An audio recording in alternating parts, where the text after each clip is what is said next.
tout le monde est pauvre et c'est la grâce de Dieu. Amen. Donc notre thème de ce matin se porte sur le bon berger. On peut stopper. Sur le bon berger. Qu'est-ce qu'un berger? Nous allons chercher à connaître ce que c'est qu'un berger et puis entrer dans le vif du sujet.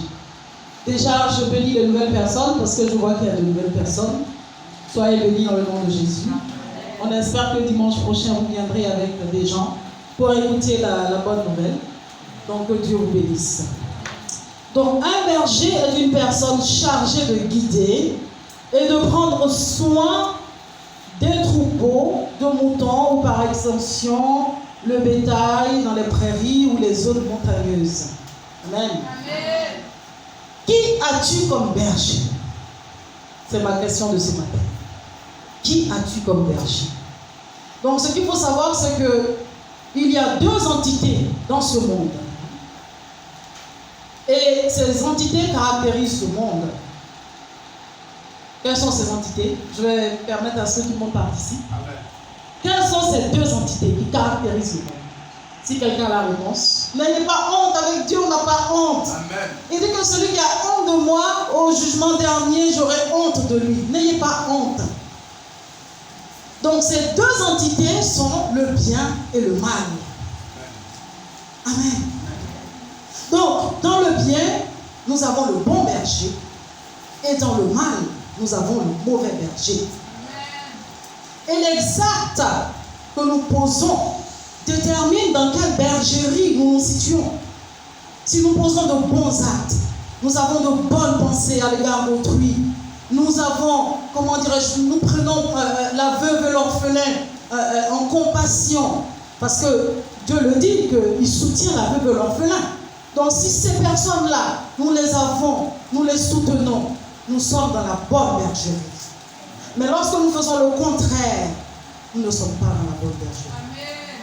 Amen. Amen. Donc, nous allons prendre Jean 10, à partir du verset 9 à 18. Notre lectrice, Jean 10, à partir du verset 9 à 18. C'est moi qui suis la porte. Amen. Si quelqu'un entre par moi, il sera sauvé. C'est moi qui suis la porte, dit le bon berger. Si quelqu'un entre par moi, il sera sauvé. On continue la lecture. Il rentrera et sortira, et il trouvera de quoi se nourrir. Amen. Le voleur ne vient que pour voler, égorger et détruire. Amen. Moi, je suis venu afin que les brebis aient la vie et qu'elles aient en l'abondance. Amen. Le bon berger dit qu'il est venu pour que nous, qui sommes ses brebis, nous soyons sauvés et que nous ayons la vie en abondance.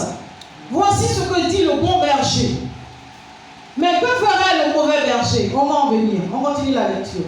Je suis le bon berger. Alléluia. Le bon berger donne sa vie pour ses brebis. Alléluia. Christ dit qu'il est le bon berger et qu'il donne sa vie pour ses brebis. Mais que fait le mauvais... Oh, 2 minutes, ma chérie. Que fait le mauvais berger en retour? Le mauvais berger ne va jamais donner sa vie.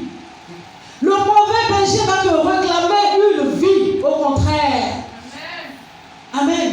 Le bon berger a tout pris à la croix. Il s'est sacrifié. Son sang a coulé. Mais regardez que dans ce monde où nous sommes, beaucoup continuent de faire des sacrifices d'animaux.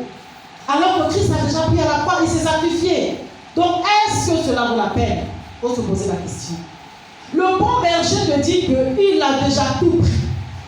On continue la lecture. Le simple salarié, quant à lui, n'est pas le berger et les brebis ne lui appartiennent pas. Lorsqu'il voit venir le loup, il abandonne les brebis et prend la fuite. Alors le loup s'en empare et les disperse.